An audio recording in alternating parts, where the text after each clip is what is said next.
Good evening, afternoon, night, morning, whenever you find a way to watch or listen to this podcast. It is me, Omar Rashan T. Borja, the Burger Popper, and I'm joined by a new face on the podcast, of course. Recording on a Friday, got the day off, and I'm still working, still grinding.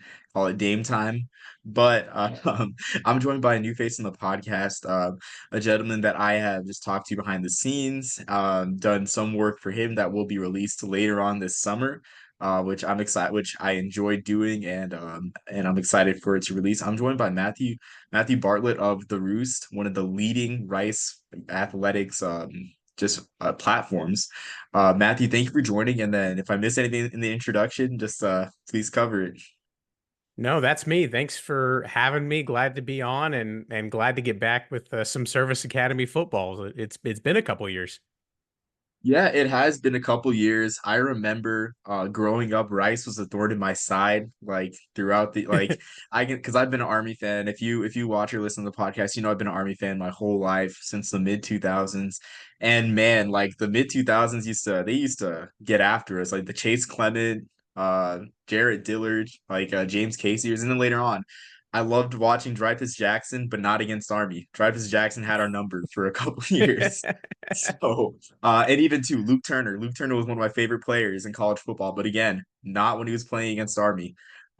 So yeah, I'm just glad to talk about Rice, Army, and Navy too, for that matter. Yeah, those were the good days, man. Yeah, A lot of people had trouble with those guys, including some NFL players. yeah, exactly.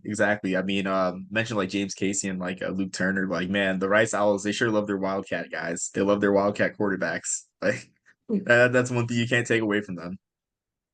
Yeah, that was a fun time. It was, yeah. And again, I guess before we actually go to our discussion, like Luke Turner, if you don't know what he did in the 2014 or 2013 Conference USA Championship game, like I think that is one of the greatest single game performances I think in college football history, just because a Wildcat quarterback was able to win MVP of a conference championship game. Like I'm not saying it's the greatest stat line ever, but just that achievement alone is one of the greatest achievements in college football history, in my opinion. And I'm not just saying that because I have a Rice related guest here. I genuinely think that it's amazing a Wildcat quarterback was able to do that. So when you have time, look that up and watch highlights of that game too, you know. But going on to our discussion. So, of course, if you are no stranger to college football, if you're a casual fan, even, you know that Army is joining the American this year and that Rice joined the previous year. So, Matthew, I want to ask you, like, generally as a Rice fan, just I guess from what you know from other Rice fans in general, how excited are you guys to be in a conference with a service academy, or at Well, least I or two think service academies? yeah, I think in general, and it's actually odd. Rice plays Army in an American Conference game before they play Navy in an American Conference game, and Army wasn't in the conference when Rice joined. So that's an interesting quirk. But no, I think Rice fans are excited because the move to the American, for one, was huge for Rice because it reunited Rice with a bunch of institutions and programs that were former, CUSA squads that they played for forever. It'd been a minute since they played Memphis and Tulane and SMU at those times. So getting back to be with, folks that they consider their peers was huge. And then there just wasn't a lot of continuity in the old Conference USA. There wasn't a lot of teams that Rice fans were like, man, I just hope we crush Middle Tennessee. Like nobody got up for that game, or who FIU, Louisiana Tech. Like there wasn't just a lot of hate is what I like to say. There wasn't enough hate. So getting back and playing, I'm not going to say Rice fans hate the Army. You can't say that. But I think that you mentioned that rich history back in, the teens, the aughts. They played a lot with Army, have a tradition with Navy as well. So getting to play helmets and programs that Rice fans remember and care about, that's huge. And so I think for that reason alone, when the news broke that Army was joining the conference, it just kind of made sense. Yeah, I completely agree. And I guess from the Army side, being a conference with Rice excites me. I mean, it would have been cool to be with SMU as well. But the thing that gets me, like, I'd say if there are teams that I'm most excited to be in a conference with as an Army fan, it's Tulane, Rice, and USF because, of course, I mean, Tulane naturally, like, we have a lot of history with Tulane, but Rice just being a former Southwest Conference team, USF being a former Big East school. And I've mentioned before that as a kid, like I dreamed of Army being in the Big East, like regionally and everything. It's like, well, now we kind of are with a USF being the lone former Big East school for my childhood in the American. So I mean, it's cool. Like, it's kind of, I guess, using a Moneyball term. It's like we're kind of in a power conference by the aggregate, like a Yeah, little there we bit. go. We'll So take it. yeah, so I'm excited. I'm excited to be conference mates with Rice, for that reason. And then also too, I think I wanted to ask you this. It's just like I've thrown around the term Group of Five Ivy League. Maybe we're like throwing the term Ivy is too much, but just the academic prowess of a lot of the institutions like in the American. I want to know your thoughts on that. Like if Rice fans actually like consider that with like Army and Navy, of course. Now you have, and of course Tulane as well. Then USF is rising academically. They're a member of the AAU. Is that something that I guess Rice fans think of a lot in terms of being in the American, or is that just my overreacting? No, I mean, you're not. When the kind of news started to percolate that Rice and the American might be a thing, that was one of the first things that was brought up. Rice views itself as a peer to Tulane, depending on who you ask. Maybe a step above Tulane in what conversation we're having. But there's a lot of Tulane grads in Houston and vice versa. There's a lot of overlap between these institutions. So yeah, getting to be in a conference with people that academically, socially, the academies and those high academic institutions, it makes a lot of sense. So Rice fans were absolutely excited to get that back. Yeah, absolutely. And I know that Army on the Army side and Navy side, like when they were independent, when it came to the power conference games against like institutions like Duke, Wake Forest, Boston College were popular. And series that I guess they wanted to schedule because of the academic level of those schools, the institutional makeup of those schools being private institutions and whatnot. So I'm excited to have games like Rice, like Tulane on the schedule on a yearly, bi-yearly basis, just based on just based on being peer institutions, really. It is really great for Army to continue to schedule these peer institutions and continue to sort of, I would say, distinguish themselves academically by associating with schools like Rice, like Tulane, and even USF, who is a late riser to the AAU ranks and everything. Not taking that, taking anything from them, but yeah, so like the next question I wanted to ask is in terms of the series history with Army and Navy that Rice has. So you mentioned East Carolina, like schools like East Carolina, Memphis, Tulane that Rice was in Conference USA with in the 2000s. I guess in the post 2005 alignment until the Big East dissolved and became the American. But Army and Navy, those series are well, the Rice series with Army and Navy, I should say, those precede even those by a long shot. You had Rice play Navy in the 1958 Cotton Bowl, I believe. And of course, in Mhm. 1958, Army fans remember that Pete Dawkins had his Heisman moment against Rice with a very long touchdown pass in the final minutes that essentially sealed the Heisman Trophy for him that year. So I just want to ask you, like, Rice doesn't have many long-running series within the conference. I think the Tulane series and Army and Navy are the only like kind of long-running series that kind of precede the 2000s. Is that something that Rice fans think about, or I guess are there many old Rice fans that actually like consider like that? Well, you got to think about the Rice fan base for one. This is a small private institution. Just quantity wise, it doesn't have as large of a fan base as some of these other programs. And you mentioned going back to the 50s, it's a lot older institution. You look like UTSA has come on and the CUSA in the American days that they're a brand new baby football program. The same with Charlotte and a bunch of other these schools. And you think back to the 50s and the 60s, the Southwestern Conference that was the heyday for this program. That's when Rice was up and up and finishing ranked in the polls and having some of their best times. So you look at this fan base, a bunch of older folks. Those are the years that they remember. People remember those old games against Navy and Army. Their wins over Alabama and all that kind of stuff that you go way back. That's kind of what people point to. So I think just that history is something that makes a lot of sense. And again, you talk about the good old days. Rice fans love remembering the good old days. Soon we'll have some new days to talk about. We'll start winning again. But in the meantime, yeah, those kind of moments, those histories, it's really cool. Yeah, absolutely. I mean, that's something I think of too. I mean, Army loves their Heisman winners, and of course, Pete Dawkins. I mean, they think of Mr. Inside, Mr. Outside, Glenn Davis, Doc Blanchard, but Pete Dawkins won a Heisman too. I mean, and the Rice game is a seminal moment in his Heisman run, where in his Heisman Trophy campaign, where he had that late touchdown. So that's cool to think of as well. But another question I wanted to ask about regarding this is it's been a while since Navy and Rice played 2009, but we talked, of course, about the recent series. And going back and looking at the attendance numbers, the Army games were the highest attended home games at Rice Stadium in 2015 and 2017. Uh, so I just want to know your thoughts. Like, do Rice fans generally enjoy, like, I guess, what is the feel of these like service academy games? Like, how do Rice fans generally like, or how did they generally, I guess, look forward to these games, or just like view games against Army, the recent games at least? I think I mean, honestly, a big part of it is how successful the program is at the moment, right? Like if you're winning games, then you're amped to get up and go to the stadium, and if you can say, hey, we're gonna go play Army instead of we're gonna go play XYZ from CUSA. I think that matters. It just I don't know if it's just the sticker on the helmet that is the difference, but yeah, there's definitely something in there, and and I think it's one of those things that, especially if you're a fan of a program that, plays at this, whatever we're going to call it, group of five level, you want to go see them play Texas, but like everybody knows they're not going to beat Texas.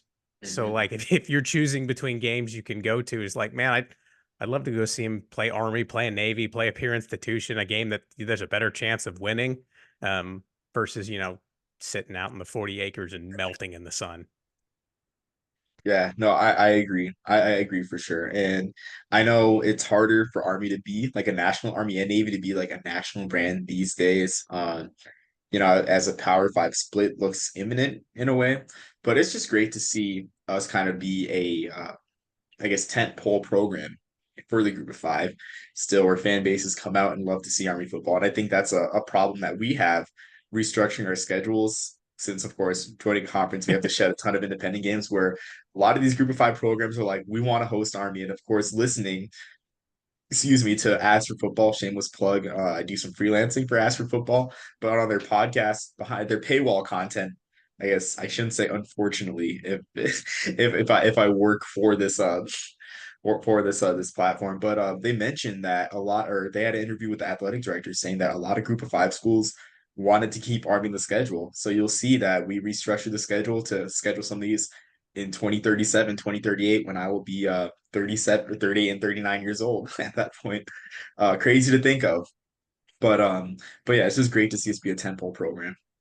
Yeah, and Army and Rice already had a series on the schedule when That's Army right. joined the AAC. So that it was interesting walking around that kind of introductory press conference with Mike Oresco and kind of asking him, so this game that Army and Rice are already playing, is it a conference game? Is it a non-conference game? Is it happening in September? Are we moving it? It was just kind of one more piece to the puzzle. So yeah, who knows what happens with the future schedules? Nobody knows who they're going to be playing in 2025, but I would have a hunch that Rice and Army won't be unfamiliar opponents. Yeah, exactly. I mean, we do host you guys at Mikey this year, so we'll probably have the return trip out at Rice Stadium. I hold out hope that one day maybe the I guess the Houston Sports Authority will throw us a bone and be like, hey, Army Rice, go play at NRG Stadium. But that's I know it's probably highly unlikely to happen, but I still have hope. Have to Um, sell a lot of tickets for NRG. yeah, I know, but I mean, if Sam Houston can schedule, because I was at the Sam Houston Air Force game, and I'm not taking anything away from Sam Houston as a fan base, but they sold lower bowl only. It was cool. It was cool to see, because they played Air Force. It was cool to see that like a service academy again, once again, be a tent pole game for a group of five program and have the big stage like prime time at an NFL stadium. But again, it's like the attendance, like it is what we all thought it would be. So that there's that. Something else I guess I want to discuss like more like the on the field stuff, in terms of Navy and Army notoriously being option teams. Are Rice fans unhappy about playing Army and Navy twice. I guess like each this year actually, because that's something that comes up in terms of the Notre Dame series. A lot of the Notre Dame fans for Navy, they're like, "Why? Like, why do we play this game? This is, we have to prepare for an option team that takes a week away from of preparation from normal, I guess, for lack of a better term, offenses." So is there that sort of, I guess, like not really. I don't know if disgust is the right word of having to play two Frustration. options. Yeah, frustration. Like, is there that type of frustration within the Rice fan base? Well, I know in 2019 when these two teams played, that was the opening game of the season. So Rice did a little bit of option prep in spring ball and in fall camp, and then they went into game one, did the option, then they were done. So yeah, that's one of the challenges of playing a triple option team is you go, and especially in today's era, you look at, like Texas and a lot of AAC schools that spread it out, go five wide and throw it around the yard. You go from that to triple option, and you're like, you get a bit of a shell shock. So I think it's interesting the way that they're spaced out. Um, that's definitely going to be a challenge, but I think in part one of the things that I think the Rice staff has been pretty good with, and we saw this in the 2019 game. That was year two under Mike Bloomgren when the roster was just not good. But if you looked at schematically how they played, the intricacies of setting up the game plan, I think Rice did just about everything right against the triple option last time they saw it. They just only scored 7 points, which won't win you a football game. So I think they'd love to have them game one, game two, right at the beginning of the season and sync them up. But I don't think it's going to be that big of an issue this time around. I mean, that's good to hear. You mentioned the 2019 game. Of course, I was in the crowd as a member of the Corps of Cadets, and like that, the 2019 season, I just would rather not talk about it because, of course, the hype was there. Army was fresh off an 11-2 season, fresh off winning their first Lambert Trophy for best Northeastern team since 1958 when Dawkins won the Heisman. So 61 best season in 61 years essentially.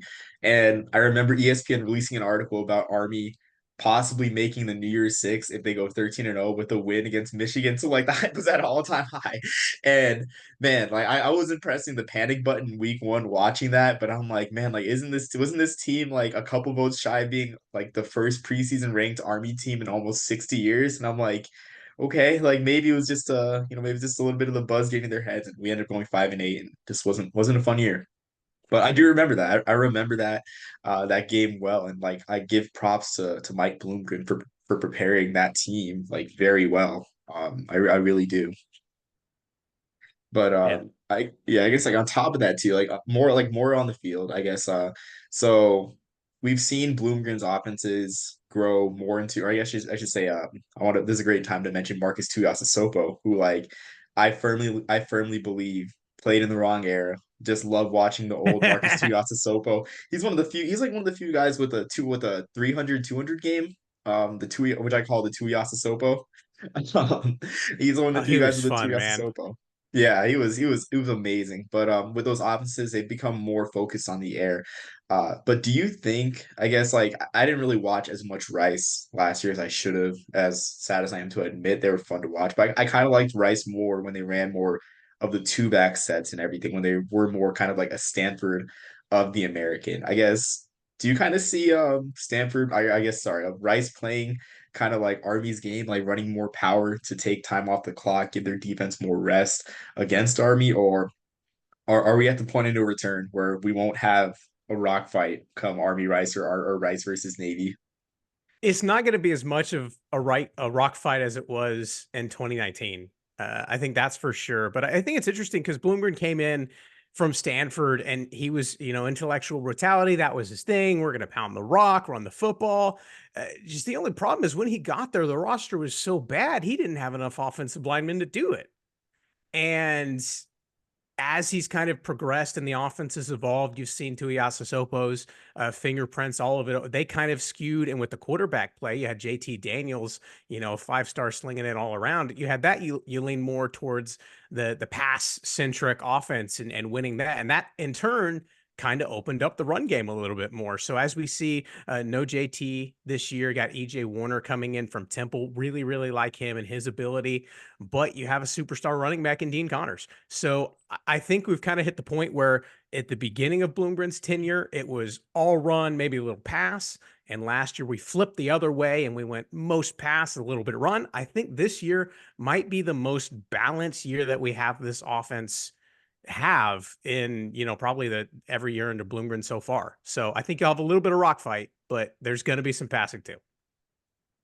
Shoot, that makes me kind of sad because I love the run game. Of course, being an Army and Service Academy fan.